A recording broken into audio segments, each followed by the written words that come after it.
Good morning, everybody. Thank you for joining me for today's webinar on what's new in Tecplot 360 2022 Release 2. This release came out a little bit later this year than we had hoped, but here it is, and we hope that you will enjoy what is coming. So today the presenters are myself, Scott Fowler. I'm the product manager here at Tecplot. I oversee Tecplot 360, Tecplot Focus, Tecplot Chorus, and then our programmatic APIs as well. That's our Python layer and our TechIO library, which you'll hear a bit more about today. We're also joined by Brandon Markham. He's the Tecplot 360 product owner, and between he and I, we really set the direction for the Tecplot 360 product and the other associated tools. So we really enjoy hearing from all of our users, so feel free to send us an email if you have any feature suggestions or ideas to make Tecplot 360 a better product for you. I know that we have a lot of existing users on the line today, but just a little bit of background on who we are as Tecplot Incorporated. We were founded in 1981 by a couple of Boeing engineers who were actually writing CFD codes, and they needed a way to visualize the results of those CFD codes, and so they hired a software engineer who's actually with Tecplot still today to write what has grown into Tecplot 360. So pretty fun to still have one of the original guys on the team who built Tecplot 360. We recently recomputed our users, and we estimate that we have over 60,000 customers worldwide, which is a pretty good growth over the last time we gave this presentation. So we're happy to be in that position of Tecplot being a growth organization. We're known as being the most complete desktop solution with our integrated XY, 2D, and 3D plotting. And then we also really try to save time. You know, time is precious to all of you. And on that note, this is going to be about a 30-minute webinar, not an hour. So saving you time even here. Our big three products, Tecplot 360, Tecplot Chorus, and PyTecplot, these are all part of a suite of tools that come with your purchase of Tecplot 360. And if you pay ongoing maintenance, what we call Tech Plus, you get continued access to Tecplot Chorus and PyTecplot.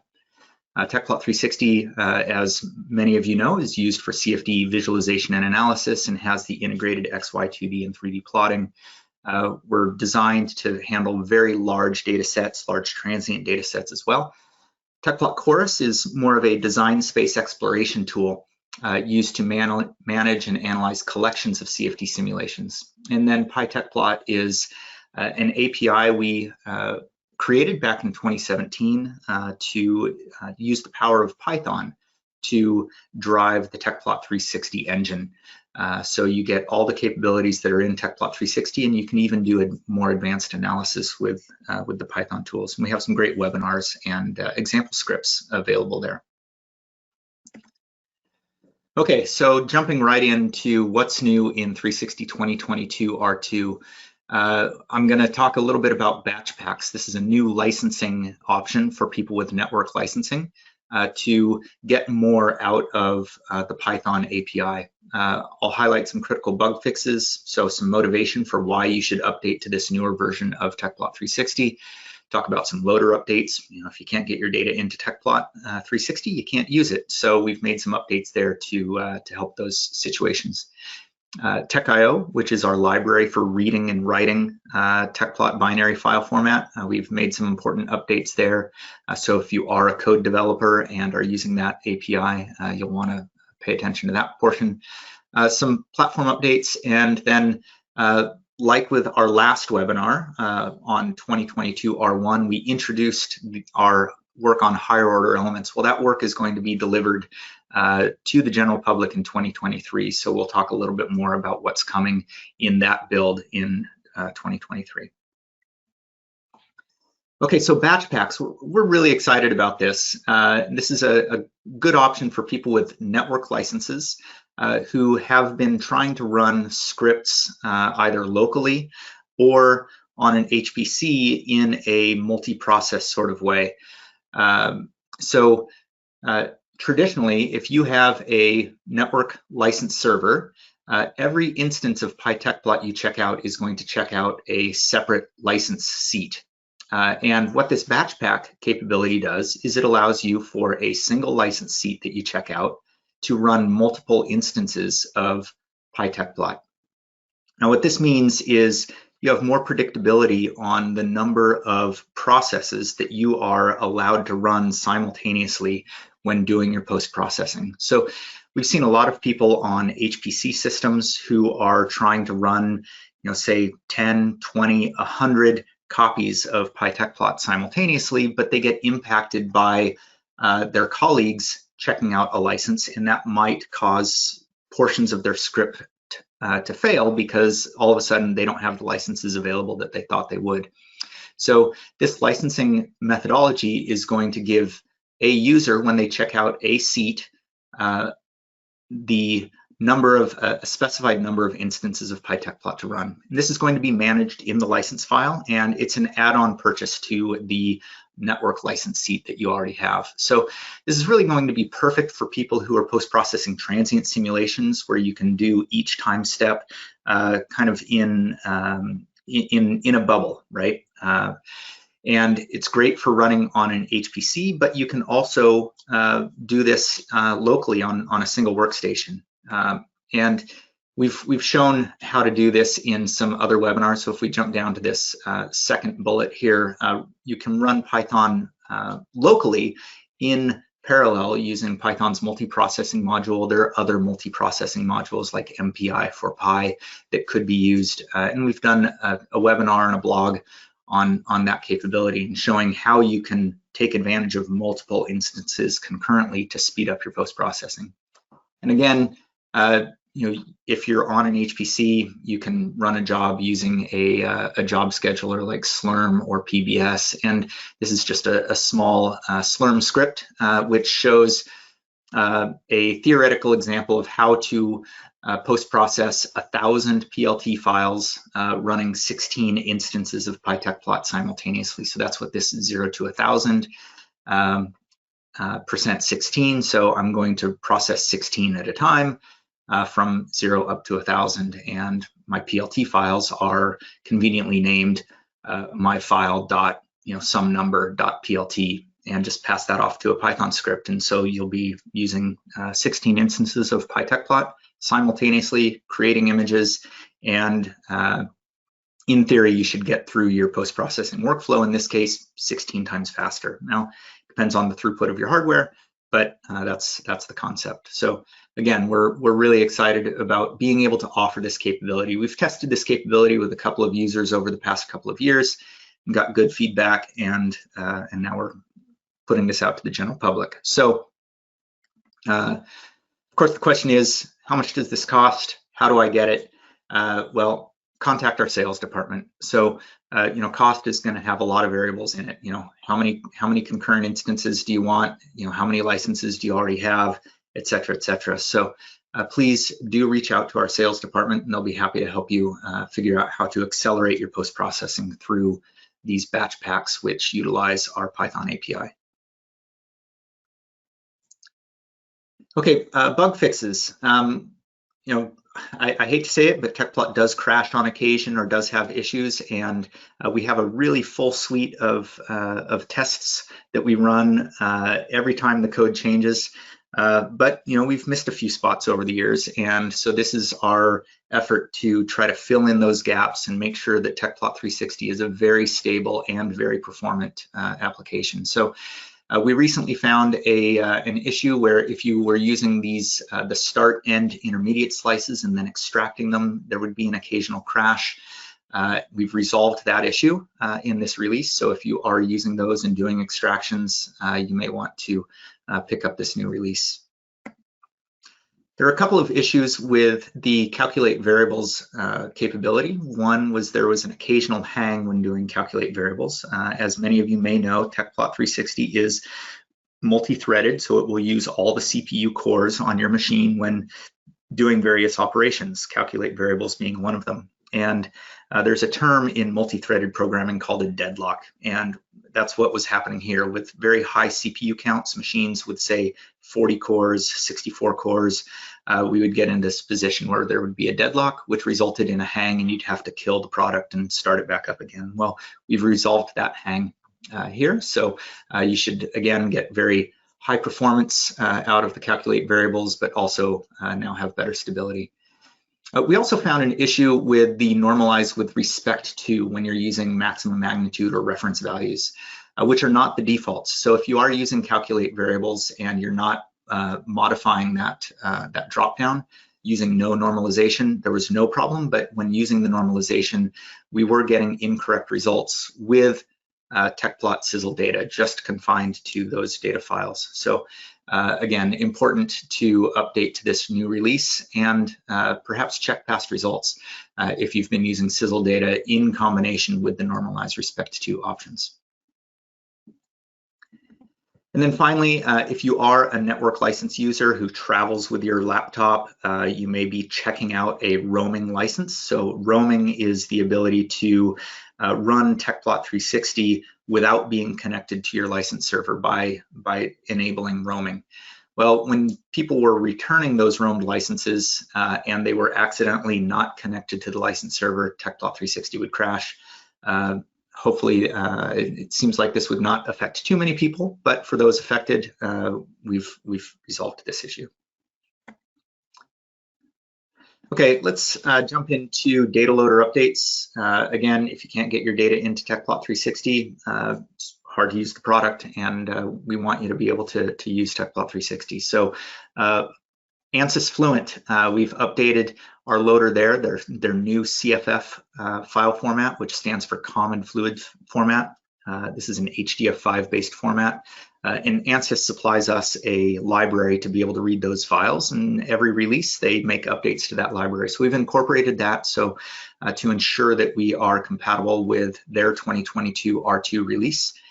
And we've seen a lot of people moving over to that format. So been successful for not only ANSYS, but also for us. Our nSight loader was previously incompatible with nSight output from star CCM files. The case files had some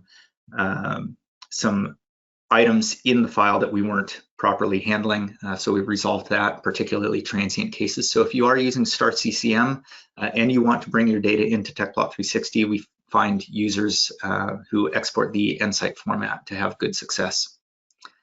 OpenFOAM, there is a bug in OpenFOAM in which some of the data that's written from OpenFOAM is an ASCII file, but the ASCII file labels it as binary. And our data loader is expecting when the binary label is in there for it to be a binary file. And we've resolved an issue there. It seems to be contained or constrained to the polyset information that's written out from OpenFOAM, which Tecplot 360 didn't read anyway, but we've resolved any issues there. So if you're an OpenFOAM user, you should be able to load your data in more successfully now.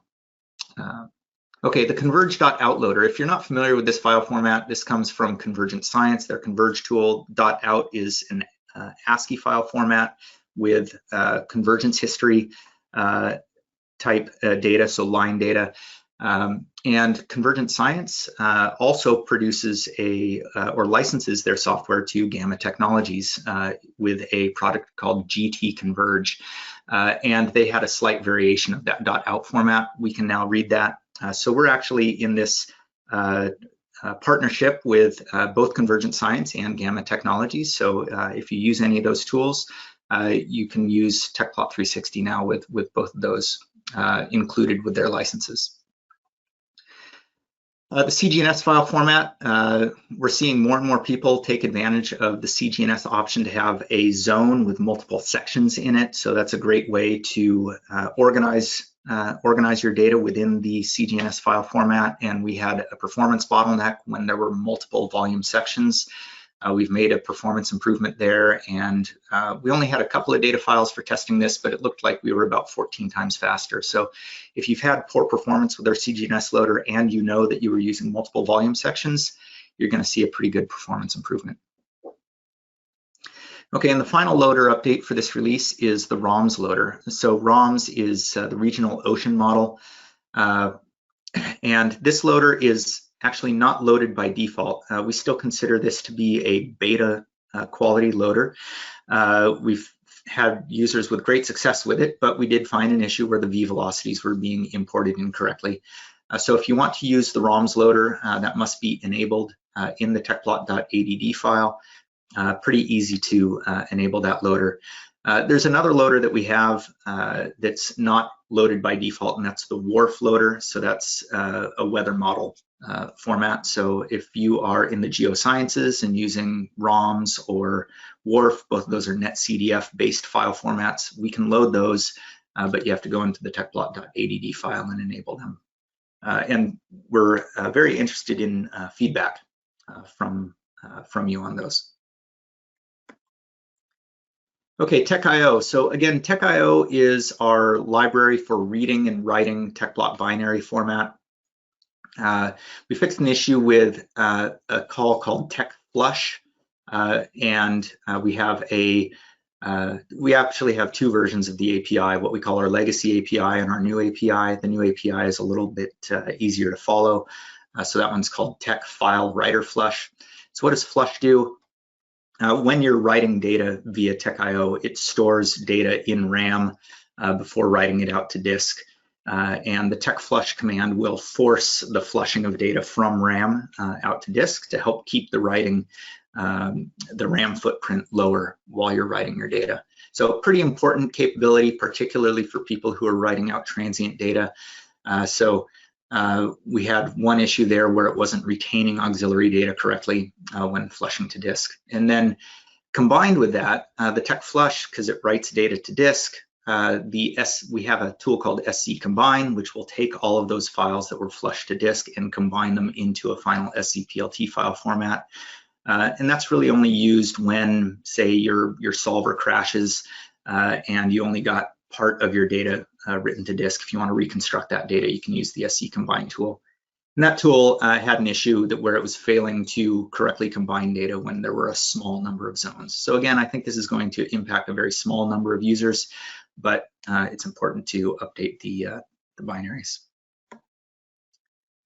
Okay, quick comment about platform support changes. You know, it's an ever-changing industry, and new platforms come out and older platforms get retired. So the ones in bold are going to be new as of this release: Mac OS 13, Rocky Linux 8, and Ubuntu 22. Now, I know that Rocky Linux 9 was recently released as well. We actually have one of our developers using it, and Tecplot 360 is working fine on that platform, but we don't have it integrated into our automated test system. So while it's not actually on the supported list here, it will be, and it seems to be working just fine.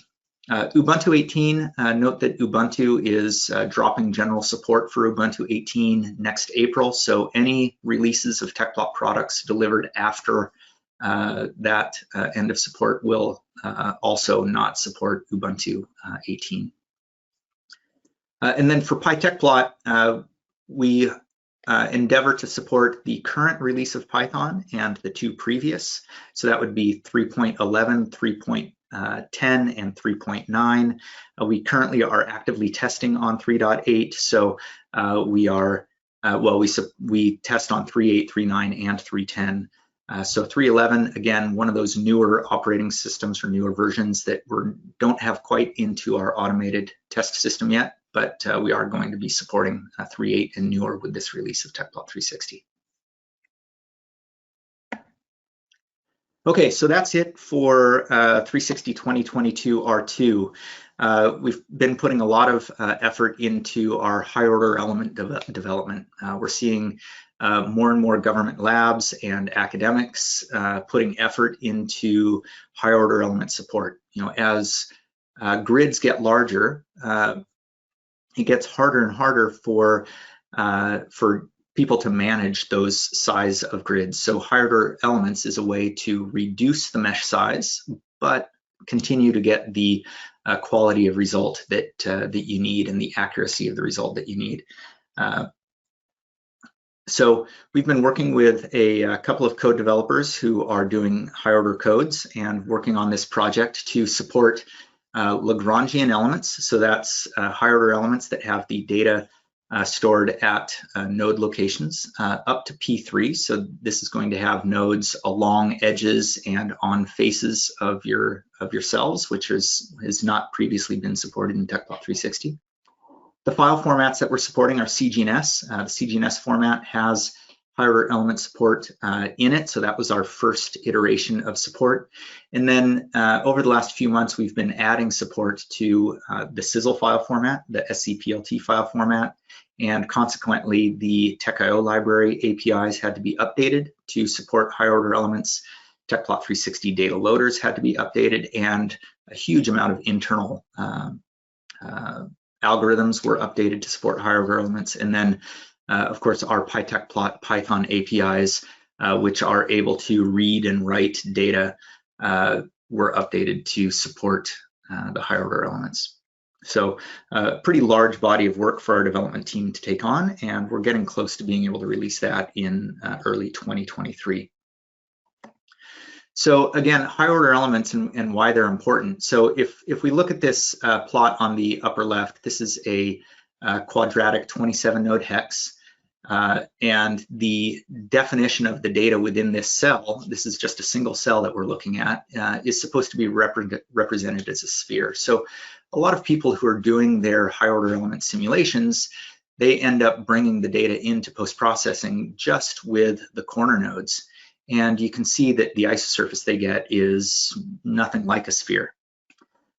We've seen other users of higher order elements do a subdivision. So they'll take this one cell and subdivide it into 8 using the natural nodes that you see on the edges and the faces. And you get something that is more representative of a sphere. But in this case, all of a sudden you've multiplied the size of your grid by 8 because you've had to do this subdivision. Now, if you are to do additional levels of subdivision, you're able to get a much closer representation of the actual sphere. And this is what Tecplot 360 is actually doing. We are doing this subdivision for you, but we're only doing the subdivision in the region of that sphere. We're throwing out all those other subdivided cells. So that helps keep the memory footprint down and helps keep the post-processing fast. So you get the high quality without the explosion of RAM and the explosion of data file size if you were to do the subdivision yourself, because the disadvantage that most higher order element users have today is they don't exactly know where that isosurface is going to go, so they have to subdivide the entire grid. Well, Tecplot 360 knows where the isosurface is going to go, and so we are able to limit the subdivision to the cells where that isosurface is going to end up. Now, same sort of thing for surface grids. You can see that by default, Tecplot 360 will use one level of subdivision, so it will use the natural nodes on your cells to do a subdivision. And so you get a slightly better representation than if you just had the corners. But as you step up the number of levels of subdivision, you're going to get a grid that is much more curved and realistic to what the actual computed solution was. So we're supporting high order surface grids, volume grids, and linear elements as well. So if you have like a bar 3 or a bar 4 element, we'll support those. So quick highlight on performance. So we've done some performance testing with this data came from ZJ Wang. One level of subdivision, you can see, particularly in this region, the grid looks pretty coarse. If you bump it up to 2 levels of subdivision, you can see some of that is getting resolved. You can also see with 2 levels of subdivision, you also have a new feature right out here in the open where it's not really well defined in the 1 level of subdivision. And in fact, it looks like a brand new one here, which doesn't exist there. So you can see how multiple levels of subdivision are going to help give a better solution. There is a cost with multiple levels of subdivision, as you can see here, additional processing time and additional RAM required, because say for a brick or a hex element, every additional level of subdivision is going to effectively multiply the number of cells required for this isosurface by 8. So choose wisely with the number of subdivisions. The interesting thing here is with isosurfaces, it can be kind of difficult to tell the difference between 2 and 3 levels of subdivision. So we think most users are going to be able to get away with 1 for a quick look and 2 for a more refined look. Where it gets really interesting is when you start talking about line extractions. So here we've extracted a line which represents a velocity profile off the wing. You can see this blue line with 1 level of subdivision, how coarse that line is and how imprecise it is. And as you increase the levels of subdivision, you can see how much smoother and how much more accurate that line becomes. So as we've been talking with our beta testers for this, they've been really excited about the additional quality that they can get out of their line extractions. And again, the advantage of waiting until the post-processing phase to do the subdivision is you can do 5 levels of subdivision here very cheaply, because Tecplot 360 knows that we only need to subdivide the cells in the region of this line. So this can be done very quickly and very memory efficiently. So to recap on higher order elements, this is going to be released in 2023. We don't have an exact date yet. If you're interested in our high order element work, please feel free to reach out to me directly. We will make betas available, particularly if you're a code developer. We want to get the Tech.io library out to you so you can test it and use it.